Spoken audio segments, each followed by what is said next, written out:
वंदे मातरम। नमस्कार, जय श्री राम। आप हताश तो होंगे थोड़े से, लेकिन हताशा की इतनी ज़रूरत नहीं है। हुआ वही जिसका भय था और जिसका थोड़ा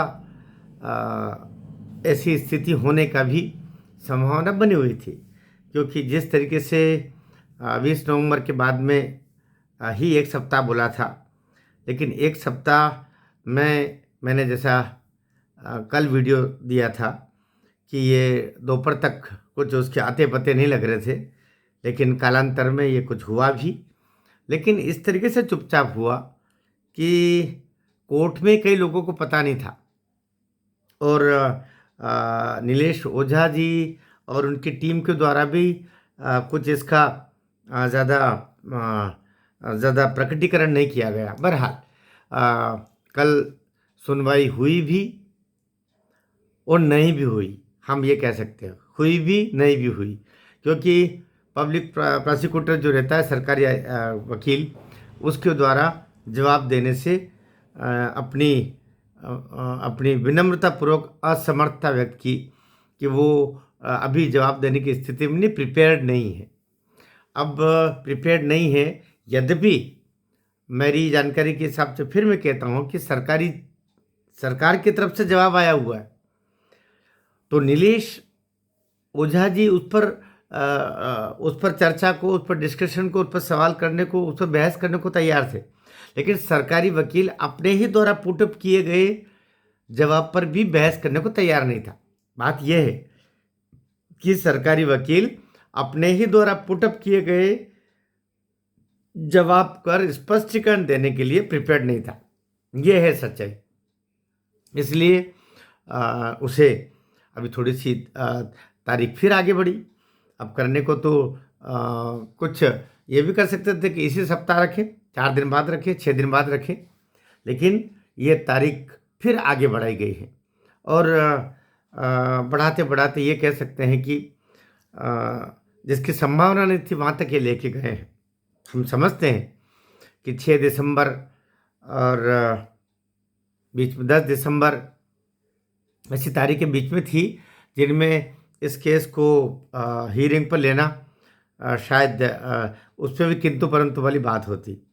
लेकिन जैसे 1.5 से 2 महीना पहले बीच में अचानक अक्टूबर नवंबर के दौरान कर दिया था, ऐसा इस बार नहीं किया, और इसकी 2 सप्ताह में इसकी तिथि लेने का कहा गया है। 11 दिसंबर बताया गया है, तो लगभग वही 14-15 दिन फिर भी हो ही जाएगा कल की तिथि के हिसाब से हम गिन के देखें तो। मैं फिर एक बात कहता हूँ कि तिथियाँ इतनी होना, आगे होना, बढ़ जाना, ये मैं फिर कहता हूँ कि ज़्यादा महत्वपूर्ण नहीं है। तारीख पर तारीख और आगे बढ़ गई, ये होगा, ये तो होगा, लेकिन सही बेंच पर, कोतवाल साहब की बेंच पर ही हियरिंग हो रही है और सही हियरिंग हो रही है, और हम जो जस्टिस चाहते हैं वो मिले। चिंता ये करना चाहिए, चिंता ये नहीं करना चाहिए कि कोई भी जज आके बैठ जाए और कुछ तो भी निर्णय दे करके निकल ले। क्या मतलब रह जाएगा? हम फिर तय बात है कि ऐसा होने पर हम सुप्रीम कोर्ट जाएंगे, वो रास्ता तो खुला ना। तो डबल बेंच का फिर वो 5 बेंच, ये सारी चीज़ प्रक्रिया होगी, लेकिन हम चाहते हैं कि हमको यहीं क्योंकि क्रिस्टल क्लियर सारे एविडेंसेस हैं। जो एविडेंसेस हैं वो ऐसे हैं आदित्य ठाकरे और उद्धव ठाकरे की सरकार के खिलाफ और आदित्य ठाकरे के व्यक्तिशः अपराध में सम्मिलित होने के, कि उनको नकारना संभव ही नहीं है। तो वो तो हो जाएगा, वो तो होगा, लेकिन वहाँ तक मामला जाए तो, ज़मीन में बीज डले तो तब तो उगेगा। अभी तो डल ही नहीं रहा, तो वो डलने के लिए ज़रूरी है कि उचित बेंच के साथ में उचित प्रक्रिया अपनाते हुए हम डिस्कशन तक पहुँचे। एक बार पब्लिक प्रोसिक्यूटर आकर के और बात करे और कहे कि ऐसी ऐसी बात है, ऐसी ऐसी बात है, और हमारा वकील भी बोले कि ये बात है, ऐसा नहीं, ऐसी बात है। तो जब तक कोर्ट के उस सामने ये सब कुछ स्पष्ट नहीं होता है और अपने अपने एविडेंसेस, क्योंकि अभी तक तो जो एविडेंसेस हाइड किए हुए हैं पिटिशनर के द्वारा अर्थात सतीश सालियान जी के द्वारा अर्थात नीलेश ओझा जी के द्वारा वो तो सामने आया ही नहीं है।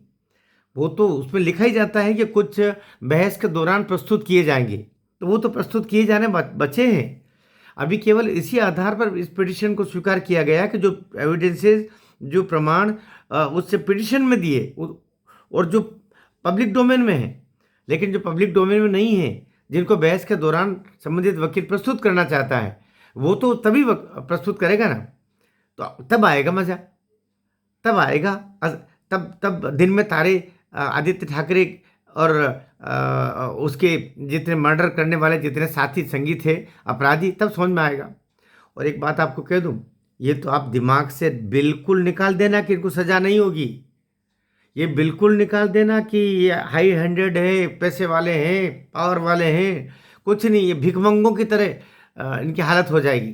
कटोरों लेके देखना, ये मेरी बद्दुआ है कि ये ठाकरे परिवार को कलंकित करने वाले लोग हैं। ये उद्धव ठाकरे और आदित्य ठाकरे दोनों एक दिन रेलवे स्टेशन के सामने कटोरा लेके बैठेंगे।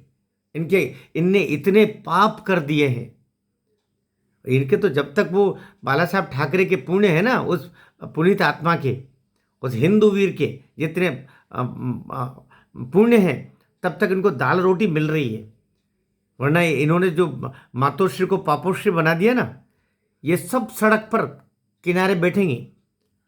इनकी तरफ कोई लोग थूकना पसंद नहीं करेंगे, ऐसे लोग हैं। तो देखिए, पता चलेगा, पता चल रहा है। और ये अभी सामने आएगा। न अमित शाह घास डाल रहे हैं, न मोदी का तो प्रश्न ही नहीं होता। देवेंद्र फडणवीस ने एक बार क्या गुलदस्ता ले लिया, खुद उनके अवस्था ऐसी हो गई दीनहीन, मोदी के और अमित शाह के सामने जाने लायक नहीं बच रहे ये। और जब से बम्बई में दंगा हुआ, क्षमा कीजिए, वो नागपुर में दंगा हुआ, और जिस तरह ये जो आतताई संघ कार्यालय के ठीक पास में जाकर के उन्होंने गोलियां चला दी, बम फोड़ दिए, तब से संघ की निगाह में भी उतरे हुए देवेंद्र फडणवीस। वहीं के विधायक है और वहीं हुआ, संघ कार्यालय से 200 कदम की दूरी पर हुआ ये सब कुछ। और फिर भी तुम चाहते हो मैं संघ का स्वयंसेवक, मैं ही उप मुख्यमंत्री बनूंगा, अब मैं ही मुख्यमंत्री रहूंगा। देवेंद्र फडणवीस जी, आप सुन लीजिए, आपके कारण से बीजेपी की प्रतिष्ठा धूमिल हो रही है, नरेंद्र मोदी जी की प्रतिष्ठा धूमिल हो रही है, देवेंद्र फडणवीस जी के कारण से अमित शाह जी की प्रतिष्ठा धूमिल हो रही है, केंद्र सरकार की प्रतिष्ठा धूमिल हो रही है। आपने जो हिंदुत्व का प्रवाह था पूरा उसको कुंद करके रख दिया है महाराष्ट्र में। और इधर जो दुष्टों का साथ दे रहे हैं आप, दिशा सालियान और सुशांत सिंह राजपूत के हत्यारों का अप्रत्यक्ष पर्दे के पीछे आप साथ दे रहे हैं, ये लोग कह रहे हैं। शर्म नहीं आ रही है? मुझे तो माफ़ी करना, मन में यहां तक बहुत बातें आती है, लेकिन स्वयंसेवक हूं, संघ का दायित्व संभाले हुए लोग हैं हम। और संघ हमको अच्छा मनुष्य बनना सिखाता है, संघ हमको राष्ट्रप्रेमी बनना सिखाता है, संघ हमको कानून का पालन करना सिखाता है। संघ के जो पंच वचन है ना, उसमें अच्छा देश के कानून का पालन करना, अच्छा नागरिक बनना, प्रकृति की रक्षा करना, अपने स्वदेशी पर गर्व करना, अपने भोजन पर गर्व करना, अपने वेशभूषा पर गर्व करना, परिवार में और अपने आसपास जितने बंधु रहते हैं सभी जातिवाद से दूर हट करके सभी सनातनियों के साथ में समरसता का भाव रखना। आप कहाँ हो देवेंद्र जी? किस दुनिया में हो? ये बीजेपी है, ऐसा निकाल करके यूं फेंकेगी ना, संपट नहीं पड़ेगा कि देवेंद्र किधर गया ना फडणवीस किधर गया। इसलिए मौका मिला है, अच्छा काम करो। ये बपोतियाँ उस कुर्सियों की कभी रहती नहीं है। मैं दुख के मारे बोल रहा हूँ, कड़वा लग रहा होगा। मैं लोगों से कहता हूँ कि मेरा वीडियो आप शेयर करते करते देवेंद्र फडणवीस जी के पास जो 3-4 मोबाइल रहते हैं ना, सब में पहुँचाओ। नहीं तो उनकी धर्मपत्नी जी उनको भी उटपटांग कपड़े पहनवा दिए थे। बताओ, मुझे हम लोगों को बड़ी शर्म आई थी देखते हुए कि क्या पहना दिया, एक मुख्यमंत्री की पत्नी और ऐसे कपड़े पहनेगी। भाई, मैं उम्र के नाते कह रहा हूँ, बुरा लगेगा तो आप 2 रोटी ज़्यादा खाना, लेकिन अच्छी बात नहीं है, ये अच्छी बात नहीं है। सुशांत सिंह राजपूत, देवेंद्र फडणवीस जी, जब ये उसकी हत्या हुई थी, आप ही गृह मंत्री थे। बाद की बात कहता हूँ मैं। ये जब हत्या होने के बाद में जब सरकार बनी थी एकनाथ शिंदे जी की, तो आप ही तो थे ना गृह मंत्री। पुलिस महकमा था, आपके पास था। एसआईटी का गठन एकनाथ शिंदे जी ने करने का बोला था, लेकिन वो एक एसआईटी को किस तरह साल 1.5 साल तक तो उसको संपटनी पड़ी थी। पुलिस के अधिकारी नियुक्ति नहीं कर दी। ये कौन सा कर्ज उतार रहे हैं आप? कड़वा बोल रहा हूं ना देवेंद्र फडणवीस जी, कौन सा कर्ज आपने ले रखा है उद्धव ठाकरे का कि जो उतार रहे हैं? मत उतारिए, आप लोगों की दृष्टि से नीचे गिर रहे हैं। मुझे दुख है देवेंद्र फडणवीस जी, मैं आपकी बहुत कद्र करता हूं, करता रहा हूं, अभी भी करता हूं, लेकिन आपकी विवशता क्या है? कोई आपको ब्लैकमेल तो नहीं कर रहा है? आप खुल के वरिष्ठ अमित शाह जी और मोदी जी तक भी बात लेके जाइए, अगर ऐसी कोई बात है तो। कोई चीज़ दबी हुई हो तो बोलिए, लेकिन आपको दिशा सालियान और सुशांत सिंह राजपूत के हत्यारों को फांसी पर तो झुलवाना पड़ेगा। ये इस पापाचार में सम्मिलित मत होइए, ये जन्म बेकार हो जाएगा पूरा। राजनीति गई चूल्हे में, ये पूरा जन्म नष्ट हो जाएगा। कुर्सियां तो आती रहती जाती रहती, आप मुख्यमंत्री हैं, कल कोई और मुख्यमंत्री था, कल कोई और मुख्यमंत्री होगा, लेकिन आपने इस पाप में अगर साथ दिया और दिशा सालियान के हत्यारे आदित्य ठाकरे और उससे मिली हुई पूरी गैंग को बचाने का काम किया, तो इससे बढ़ के तो पाप हो ही नहीं सकता। ऐसा मत करना, यही निवेदन है। हम क्या बोले आपको?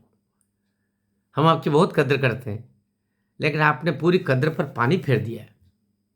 आपसे कोई सवाल करता है इस बारे में तो आप जवाब नहीं देते। पुलिस महकमा काम अभी भी नहीं कर रहा, तब भी नहीं कर रहा था। क्या हो रहा है? क्या हो रहा है? काहे के मुख्यमंत्री क्या कर रहे हो भैया? आप वैसे उम्र में छोटे हो और स्वयंसेवक तो हो ही। एक स्वयंसेवक दूसरे स्वयंसेवक से कह रहा है ऐसा मत करो, मत करना। राजनीति में नीति शब्द महत्वपूर्ण होता है, राज महत्वपूर्ण नहीं होता है। जहाँ नीति से संबंध खत्म हो जाता है, राज से संबंध रह जाता है, वो राजनीति समाप्त हो जाती है, पाप का रूप ले लेती है। ऐसा मत करना। और दिशा सालियान का केस अब 11 दिसंबर को जो आया है ना, तो ज़रा पूरी ताकत लगा करके न्याय दिलवाओ। पूरा पुलिस महकमा और अपने प्रशासनिक अमले को, विधि विभाग को भेज करके और हत्यारे को फांसी के झूले पर झुलवाओ ज़रा, तब जय जयकार होगी आपकी प्रशंसा भी होगी। आपके खिलाफ कोई नहीं है, लेकिन आपने एक भी कदम ऐसा नहीं बढ़ाया है जिससे आपके प्रति निष्ठा बलवती हो। आपके प्रति निष्ठा हमारी कमज़ोर होती जा रही है इस दिशा सालियान सुशांत सिंह के केस को लेकर के, तो आपको ठीक करना पड़ेगा। तो 11 दिसंबर, लेकिन उससे पहले जो जवाब आया है, संभवतः 1-2 दिन में उसकी कॉपी मिलेगी। वो कॉपी, अगर सरकारी जवाब की कॉपी प्राप्त हुई तो उस पर हम फिर डिस्कस करेंगे। तब तक मैं आपसे बीच बीच में बातचीत करता रहूँगा। मैं इस मुद्दे को मरने नहीं दूंगा मेरे जीने तक। भारत माता की जय।